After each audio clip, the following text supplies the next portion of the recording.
Hello and welcome. I'm Selena Poole, co founder of Evolving Ethos, a collaborative venture that helps good leaders become great and great leaders become extraordinary so they can evolve thriving businesses and accomplish spectacular things in and for the world. I'm here with my friend and business partner, Susanna Maida. Hey everyone. So, this video is actually the second one in a two-part series. So, we hope you've watched the first video as you'll need it for this one to make sense. Yes, you will. So in that first video, we introduced you to the universal model of leadership, and that was created by our friends at the Leadership Circle. And basically, we found it to be the most comprehensive, integrative model of leadership we have ever seen. And believe me, we're pretty particular about this kind of stuff. So that is saying a lot. Yeah, it is indeed. And in that first video, we also explored and explained the Leadership Circle profile, which is why you need to have watched that video first, because now we're going to guide you through an informal self assessment that will generate a snapshot of the current state of your leadership. And if you don't have the context, your self assessment just won't mean that much to you. Right. And we want you to get a lot of value out of this self assessment. So if you haven't seen that video, pause this one and go watch that one first and then come back here. Okay, so assuming you've watched that video, are you ready to get a picture of the current state of your leadership? And then begin to see how it might be impacting your business. Yes, we're ready. Of course, I'm speaking for our listeners since we can't see them vigorously shaking their heads. Okay, great. So we're going to do this using the blank profile we provided you as a download. If you haven't yet downloaded that and printed it out, pause the video and go do that now because you'll need it. It looks like the image on the screen here. Right. So assuming that you've got the blank profile in front of you and something to write with, we're going to go around the entire circle and give you a brief description of each dimension one by one. And in fact, each dimension will light up visually on the screen as we focus on it, which will help you keep track of where we are in the process. And as we share a description of each one with you, just feel into it and give yourself a quick self-rating on it using the scale from 0 to 100 that you can see on your profile. And you just want to draw a line in each segment where you feel you are in that particular dimension, just like you see on the slide in front of you.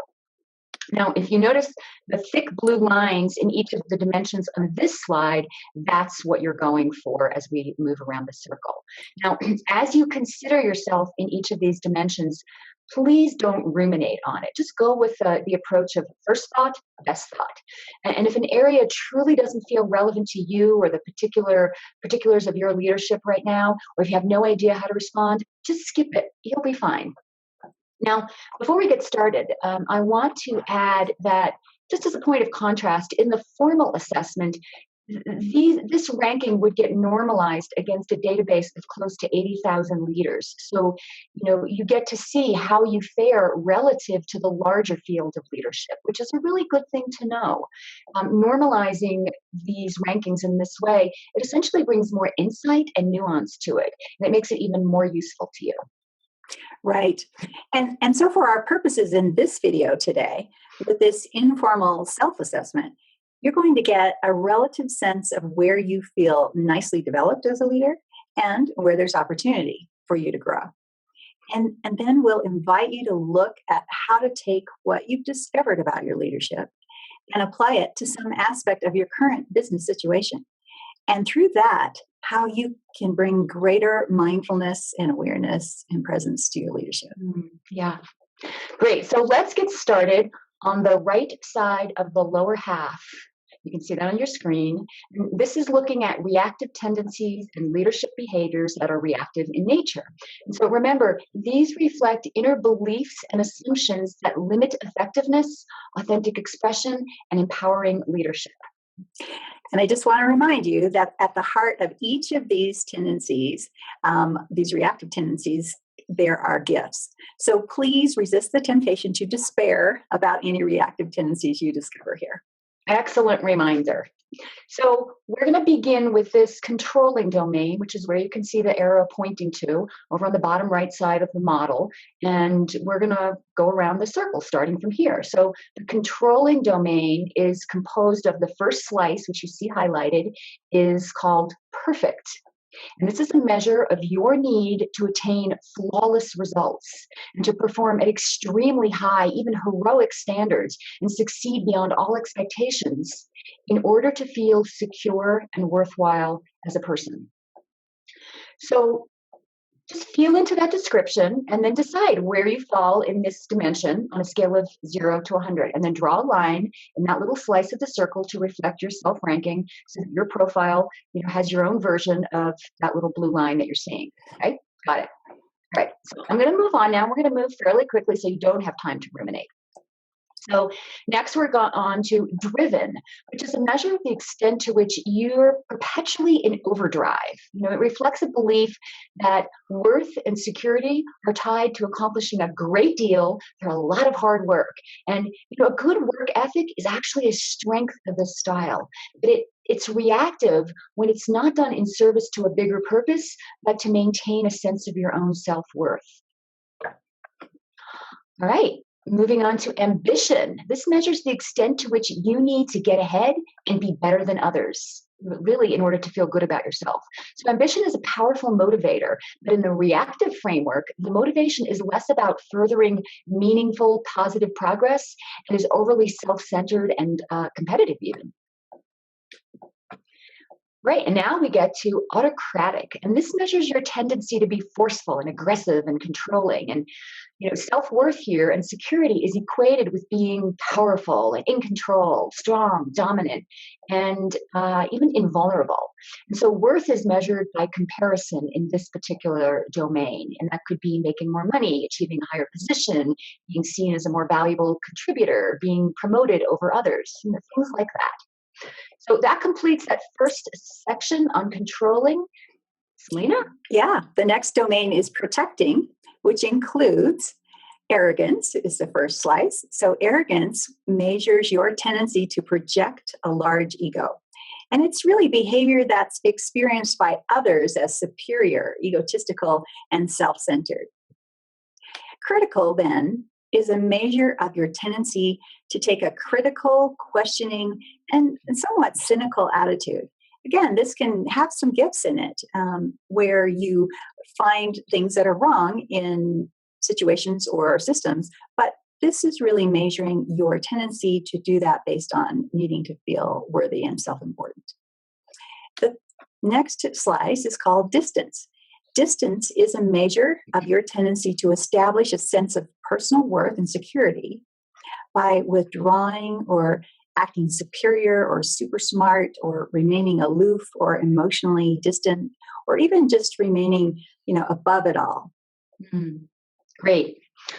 All right, so we're moving now into the complying domain. This is the last domain in the reactive part of the circle.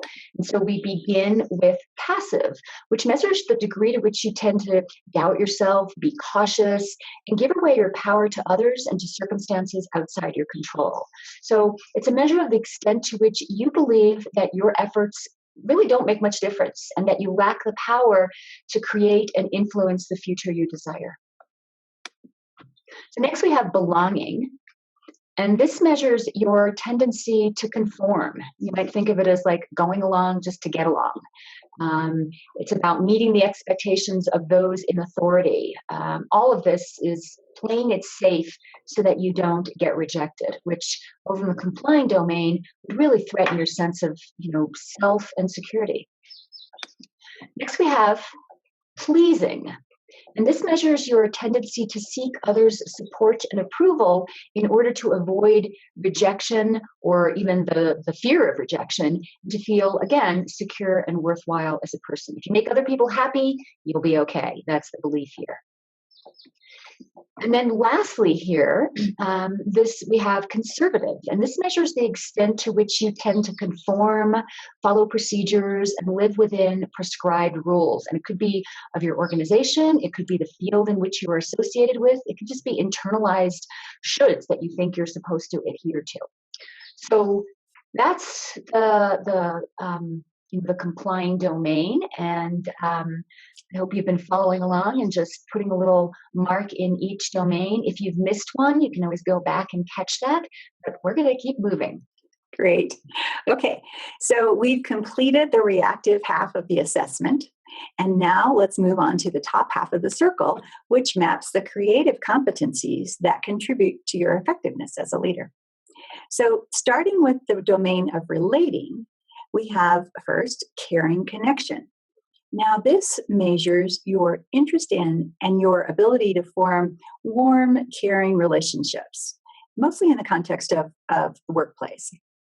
The next slice is fostering team play, and this measures your ability to foster, high performance teamwork among team members who report to you, and also within teams in which you participate. They can be departmental teams, cross-functional teams, or even collaborative teams. Now, speaking of collaboration, the next slice is collaborator, and it measures the extent to which you engage others in a manner that allows everyone to discover some common ground, everyone's voice to be heard, everyone to get something good from the process. The next slice is mentoring and developing. Now, this measures your ability to develop others through mentoring and maintaining growth-enhancing relationships. Okay, I know we're going fast. Impersonal intelligence is the next measurement. And wait, it's interpersonal. I'm sorry, interpersonal. What did I say? In person. Okay. I said something else. Okay. Interpersonal intelligence. That measures the interpersonal effectiveness with which you listen and engage in conflict and controversy. You deal with the feelings of others and manage your own feelings. Great.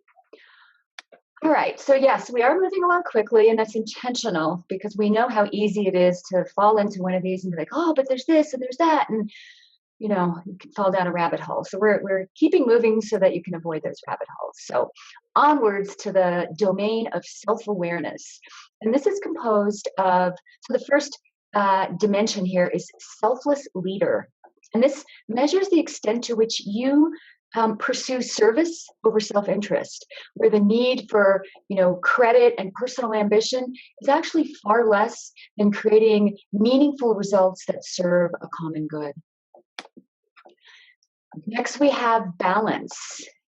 This measures your ability to keep a healthy balance between seemingly competing influence. So business and family, activity and reflection, work and leisure, maybe inner reflection and outer doing. So kind of culminating in this ability to handle the stress of life without losing yourself.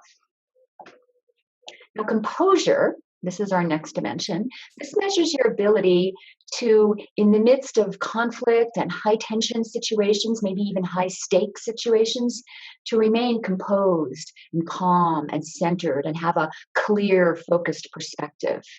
And to express that, not just to embody it, but to actually express it so that others can feel it and probably relax as well. And then the last dimension is personal learner. And this measures the extent to which you actively and reflectively pursue growing your own self-awareness, developing yourself personally and professionally, seeking new insights, cultivating wisdom. Really, it's about being on the ongoing path of learning. Yeah, perfect. Now we're going to move on to the next dimension, and it's called authenticity. Now, authenticity is comprised of integrity, the first slice, which measures how well you adhere to the set of values and principles that you hold dear. In other words, how well you can be trusted to walk your talk. The next slice is courageous authenticity. Now, this measures your willingness to take tough stance, to bring up risky issues others avoid talking about, and to openly deal with those difficult relationship issues. Great. So before we looked at self-awareness, now we circle around to the domain of systems awareness. And this one starts with community concern. And so this measures the service orientation from which you lead. So it's the extent to which you link your legacy to service of community, and even, how do you define community? That can be the community of the organization, the larger community, even to the community of the world, to global welfare. So it's that awareness of the larger community. Next, we have sustainable productivity, which measures your ability to achieve results in a way that maintains or enhances the overall long-term effectiveness of the organization. So not just short-term, results, but long-term. And so it measures how well do you balance both human and technical resources and other resources as well to sustain long-term high performance.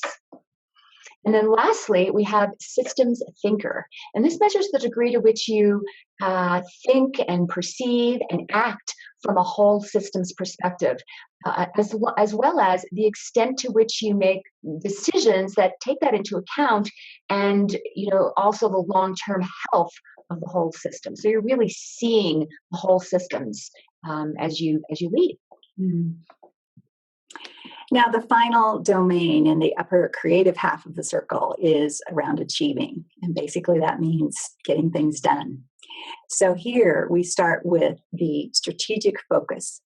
Strategic focus measures the extent to which you think and plan rigorously and strategically to make sure that the organization will thrive in both the near and long term. So it's beyond just imagining the vision, but also then putting action plans in order. The next slice is about being purposeful and visionary. This measures the extent to which you clearly communicate and model commitment to both your personal and the organizational purpose and vision.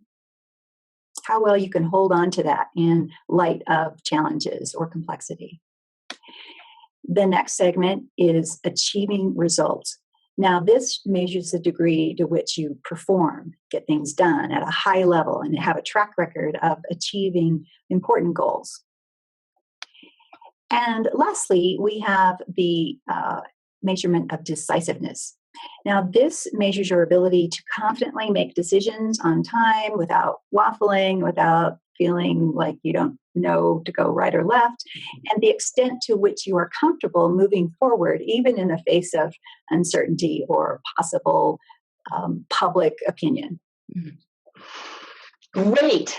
So if you've been following all along with us, you should now have a self-assessed snapshot of the current state of your leadership that looks like your own version of what you see here in this slide. Now, if you missed any slices, any of those dimensions, just pause the video, go back, and see if you can fill those out, fill in the gaps.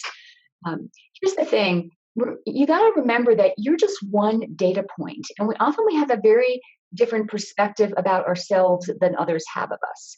And so, asking others who know you as a leader for their perspective, it will give you a fuller and more accurate picture of your leadership, since others can see things about you that are invisible to you. It's like you are inside the picture, like that is like inside the frame, and so you can't always see the picture itself.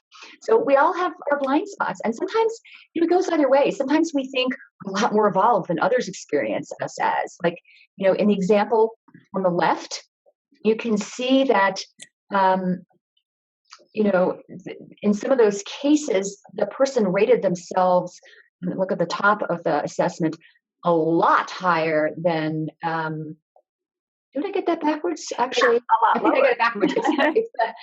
So it's on the right side. You can see the person identified themselves as just being a lot more creative than other people experienced them as. So, you could say that there's a bit of hubris at play there. And then at other times on the image on the left, our humility is excessive, and we're not able to acknowledge and make use of the leadership capacity others clearly see in us. So in that example, this person underestimated their leadership capacity, in most cases quite considerably. And in fact, Selena, you have a great story about this. Would you share it briefly?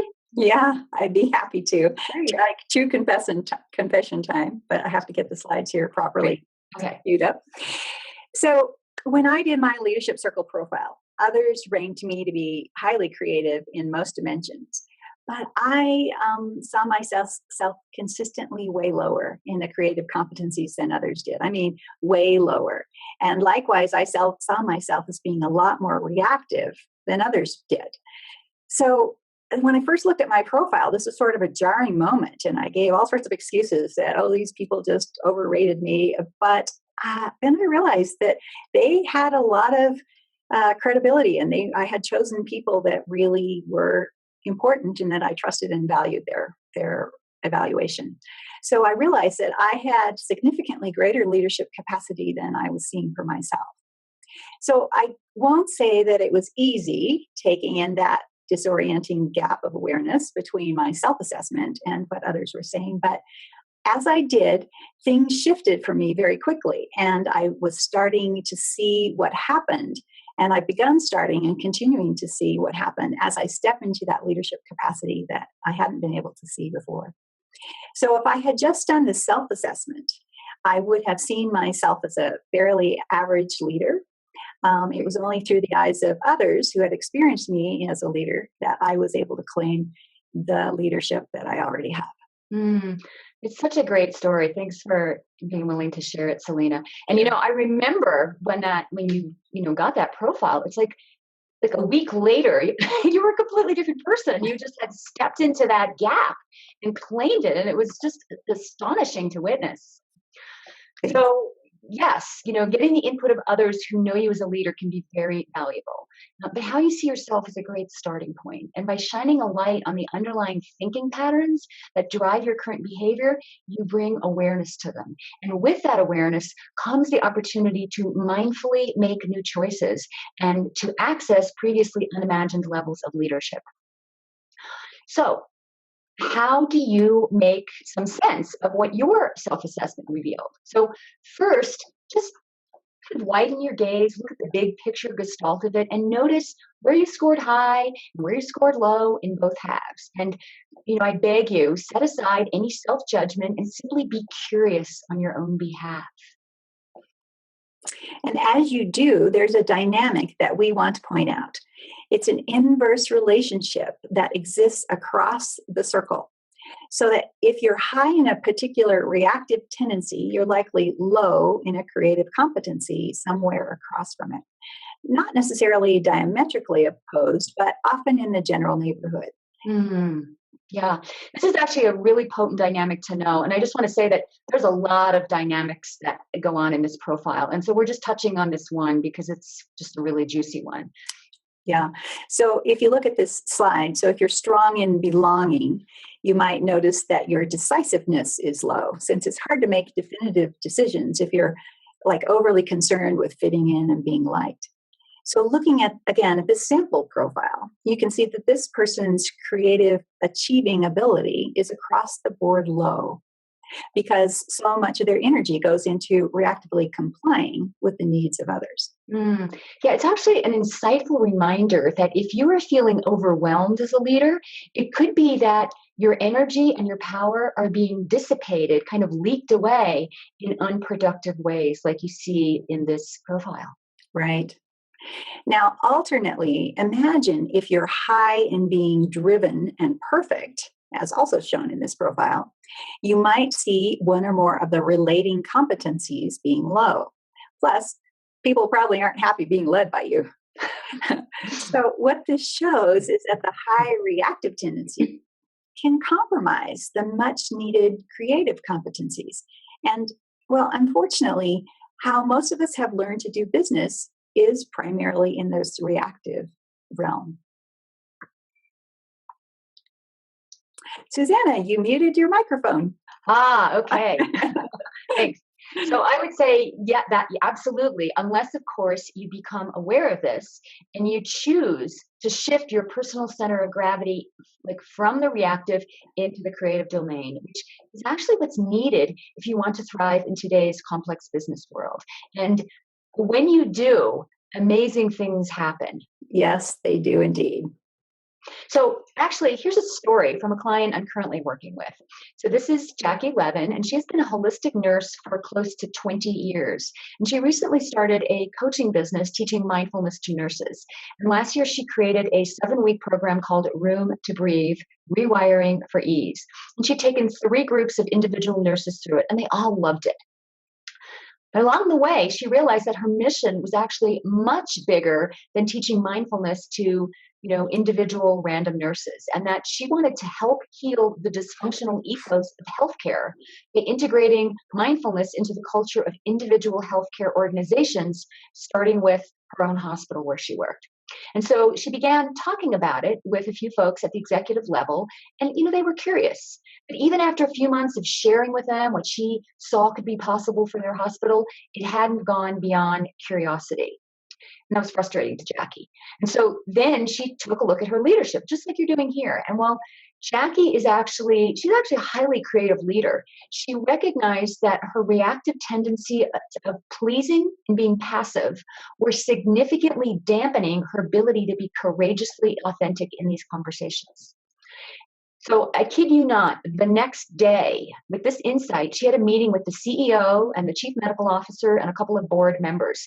And talking about this, bringing mindfulness to their healthcare organization. And she later spoke about how she felt like in that conversation, that meeting, she was channeling the energy of a priestess warrior. There was this like fierce, passionate, unapologetic energy and a whole new level of courageous authenticity. And within a half hour, the CEO said, "It's time for our entire hospital to go mindful. Let's get started."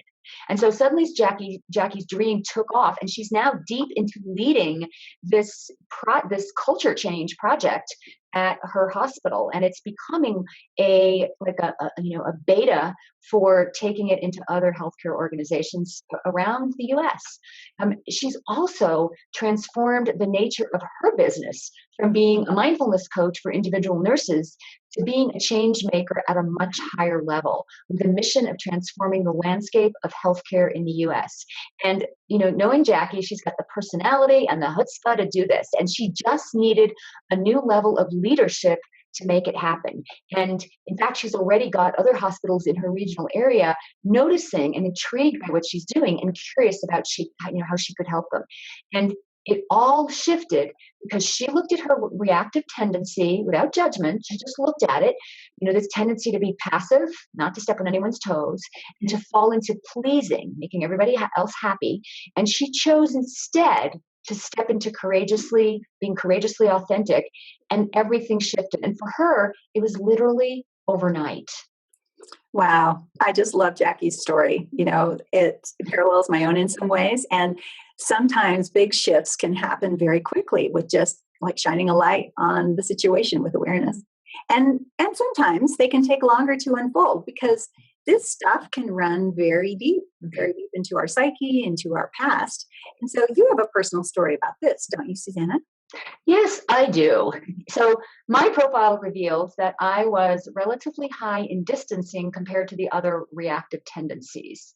And so for me, it was about a 45 as a rating from others in distancing, although I rated myself at about a 5. So while 45, that's not horrible.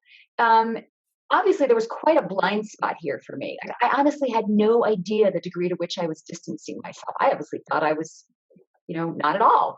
And so looking across from that, my courageous authenticity was at about an 80 from others. And then self-assessment was 90. So actually, this is quite good again, although I had a different sense of myself than others did. I thought I was being more courageously authentic than others perceived me to. So there was room to improve in both these arenas. And so I started working on this right away, and things began to shift. But I discovered, not immediately, it took me a little while to realize this, that distancing is a strategy that I adopted in response to what's essentially the core wound I experienced in my family of origin, which was no one gets me, I better hide my genius, pull back, stay at a safe distance. And so I've been working on this particular dynamic over time. First it was more on the surface expression of it, and then going deeper and deeper. And with each layer, it has each layer that's been released has opened up new leadership power and capacity for me. And in turn, that has generated much better results in my business as I'm willing to be the bold leader that I'm meant to be. Yeah. Wow. Great.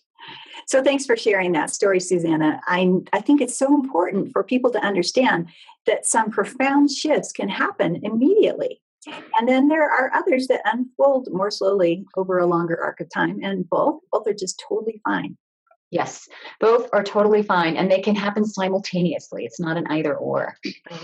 So let's have you look more closely at your profile. Now, rather than dive directly into the muck of where you think you suck, let's start by celebrating what you're already great, in and with. So, look at your profile and notice what creative competency is highest for you. Now, if there's several, that's fantastic. But for the moment, just choose one. Okay? Now, holding that in your awareness, think of ways in which you naturally show up in this creative competency in your business as a leader. Now, it could be a particular situation, or it could be just in general. Oh, I can see I show up this way, here, there, and everywhere. And notice what successes you experience because of this creative competency. What gets to happen? What great things come forth because of your ability in this creative competency? And so seriously, take a moment to appreciate this for yourself. Pat yourself on the back. Throw imaginary confetti. This is worth celebrating. Fun. Yeah. Now shift to the lower half and identify which reactive tendency you're highest in. And if there's more than one, no worries. Just choose one to focus on for the moment. Then take a deep breath and think of a few ways in which you fall into this reactivity method in your business, consciously or unconsciously. Again, it could be a particular challenging situation or just a general pattern that you notice. So notice what price you pay for this in your business. As much as possible, be compassionate in your noticing and release any self-judgment that comes up. Just be curious. Remember, there's gifts here too. And so also see and think about a little bit about what that gift in the reactive tendency might be. For example, arrogance is underlain by a bold energy. Perfectionism is underlain by getting things beautiful or in order or in some sort of fashion that others admire and that you are proud of. So how could you harness the boldness if you had high arrogance without actually coming across as being arrogant? Great.